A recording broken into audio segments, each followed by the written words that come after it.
welcome to Cognitive Mind. My name is Kartik. I've already compiled a video with Mr. Bilal. One of our previous videos, we addressed what are the issues when people come across clearing their interviews. Now, this particular video is going to be made in terms of pronunciation and intonation. I'm not going to go dwell very deep into the same. This is only to understand a little cheat code of what the Indian tongue would require, basics that need to be done right, that can give you a vast difference in the way you speak and in your speech as well. Okay? So first of all, we need to understand how sounds come out of our own mouth. Now with the Indian tongue, the main problem lies in the fact that we never use our mouth properly, meaning the jaw muscles are never really exercised when it comes to oral speech. You go look at any person from the West or any other country that have a good speech and that you can hear them.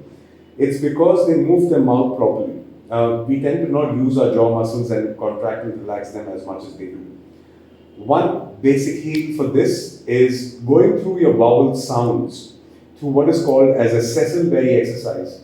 Now, if you type this in on YouTube, you should get multiple videos for the same. It's just a simple jaw exercise that will help you go through the vowel sounds better. That is A, E, I, O, U. If you rewind this video, you would see that there's an entire exercise of your jaw muscles going through all the 5 vowels. So make sure that is more precise, and that should give you a world of difference in your vowel sounds at least. Okay? Now, when it comes to other sounds in the language, those are called consonant sounds. Any sound that is not of a vowel sound is called a consonant sound. Now, the general consonant sound that the Indian tongue has a problem with is TR, that's train or tray. And the second consonant sound that most of the people with the Indian tongue have a problem with is the sound of SH, that's sh, as in shall, okay, or shaman. The third complex sound, consonant sound, that a lot of people have problem with is the sound of j, that is in the words like measure, treasure, pleasure. Okay? Now, the basic problem lies in with the position of your tongue inside your mouth. When it comes to train, the Indian tongue usually goes ahead with the sound coming out like train. Or the common problem with SH is it becomes an S. Instead of social, it becomes social. The problem with measure, treasure, or pleasure is that it becomes a Z instead of the sh sound as it's supposed to be. The problem lies in with the position of your tongue. The more closer your tongue is in between your teeth, the more wrong your sound will be. The idea is to have your tongue touch the upper palate of your mouth. Okay? Again, train, when the R is rough, my tongue is right between my teeth. It needs to go touch the upper palate of the mouth. So then the train becomes a train. The R is softer and your speech is clearer. The same thing applies with the sound of measure, treasure, and pleasure as well. The moment you say measure, pleasure, or treasure is because your tongue does not move from your upper palate to between your teeth. There should be a flow of your tongue from your upper palate to your teeth. That's when it comes out as measure, treasure, and pleasure. When it comes to the SH sound, again, it's sh. The sh is where your tongue is rolled back and then you breathe out. If you're going to keep your tongue in between your teeth, it's going to come out as S sound, as social or social, as the wrong way it is. If you pull up your tongue back inwards, the same S becomes an SH sound, that's social instead of social. Okay? So, the position of your tongue, of your mouth, plays a crucial role in your pronunciation and intonation. Now, intonation is nothing but basically, in a way, it's syllable stress. We will not dwell into that much. Once you've got the changes on your speech that we have addressed on this video itself, that should give you a world of difference. The second part of this video is what I would like to call as word stress. A very basic, simple way to understand this. Now, let's take an example of a sentence. I did not say that he took the towel. The sentence implies that the first person did not say that the second person took the towel from the bathroom or wherever it was kept. Now, word stress on different words can actually bring out different meanings from the same sentence. Okay? So let's see that in the form of an example now. So the first part is where I will put the stress on the word he. So in that case, the sentence becomes, I did not say that he took the towel, which means the first person implies that I did not imply the second person took the towel, maybe someone else took the towel.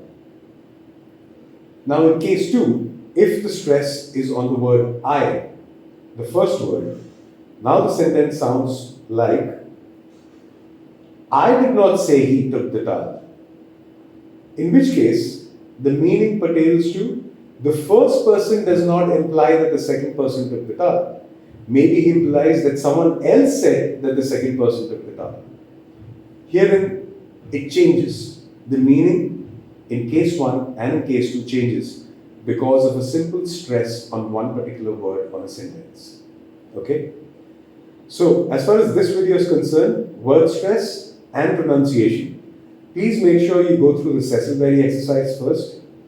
Practice rolling your tongue from your upper palate to the middle of your teeth. This should give you differences in the pronunciation of the sounds SH, TR, and the sound of j in measure, treasure, and pleasure. Okay? Next, move on to word stress. Word stress is an open topic. What meaning you expect to outcome out of your sentence should determine the word stress on which word should be put in the first place. So this is an experimental way. It's better you find out by trial and error rather than by looking at something. One more important point I would like to give to you all. People who think they can watch movies and fictional content available and improve their language, I'm sorry, you're wrong. Fictional content always tries to keep the dialogues in the screenplay as close to reality as possible. In reality, no one cares about their language. We all use a lot of slang. And it would be difficult for you to differentiate between the slang and the proper grammatical way in which you need to speak when it comes to clearing your interviews. Please make sure reading becomes an essential part of your routine. And when I say reading, I talk about reading where you have a lot of proofreading taking place. For example, media papers, newspapers. These are people who proofread their scripts multiple times. You'll never see a newsreader error in the grammar, no matter what news they're presenting. So when you follow the news, sometimes look at it as a language tutorial as well. Forget the news, forget what's happening. Just look at the grammar, the word stress, and how they speak. Newsreaders are one of the best people you can emulate. The topic has been asked. People try to think, have a thought in Hindi and try to convey it in English. So people get rejected on the basis of Hindism. What is the common feedback what we receive from an interviewer? So how to fix that? The Hindism thing. Well, there's no short fix to anything, Bilal, to be very honest with you. But let's say in the form of a cheat code, what we can do is, we cannot change the thought process as to in what language it is happening inside the candidate's mind. If he's used to a thought process in Hindi, it is going to be in Hindi for the rest of his life as well. Unless and until he comes down to a place where he's going to be speaking this language, the second language, in this case here, English, for at least 8 to 9 hours a day. Now, we both have seen people who have never spoken English in their lives, they landed a job in a BPO. And after 6 months, there's a drastic change in the way they speak. Why? It's because there's constant practice going on. 8 to 9 hours every day, they're speaking the language, whether they want to or not. Yeah. So talking to international customer or perhaps talking in English in daily lives perhaps would increase the chances to avoid Hindism. Absolutely. The basic practice, or I would say the basic round of most of your BPO interviews involves them to have a free speech. They're given a topic for which they're supposed to speak for 1.5 to 3 minutes.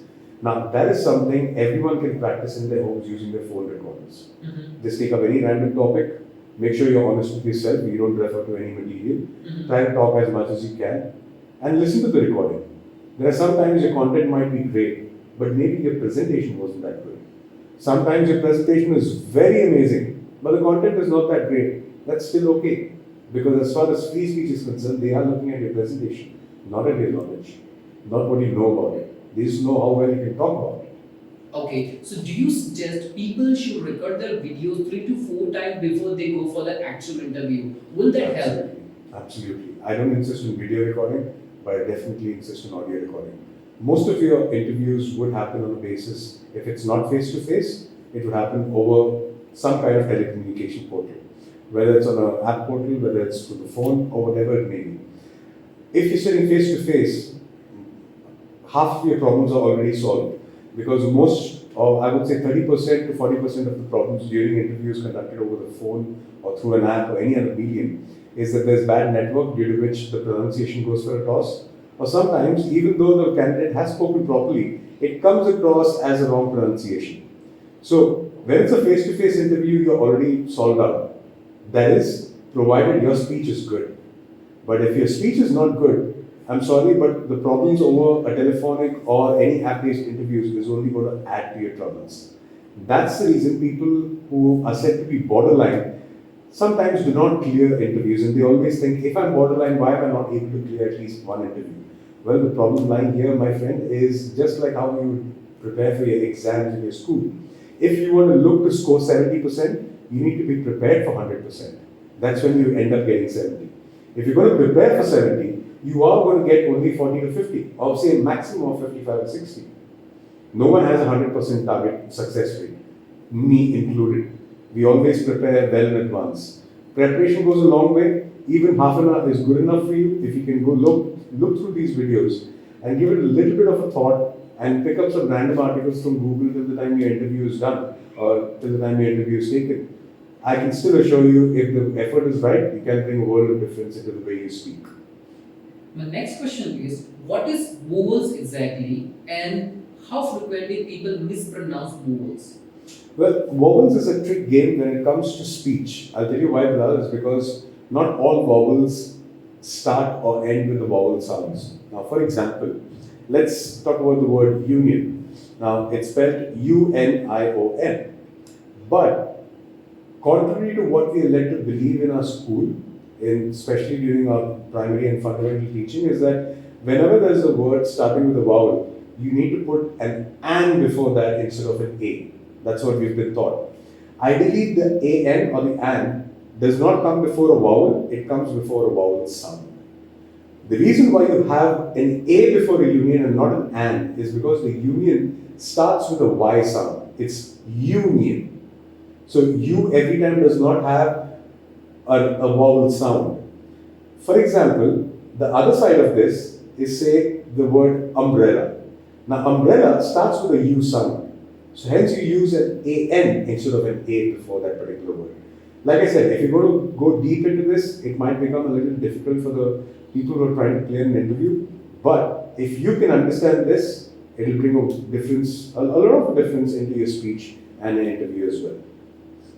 That is great. So I believe that we have covered everything which is required for the pronunciation. I hope so as well. And viewers, please feel free to put down comments if there's any other topic that we can cover apart from this as well. Till next time, see you around.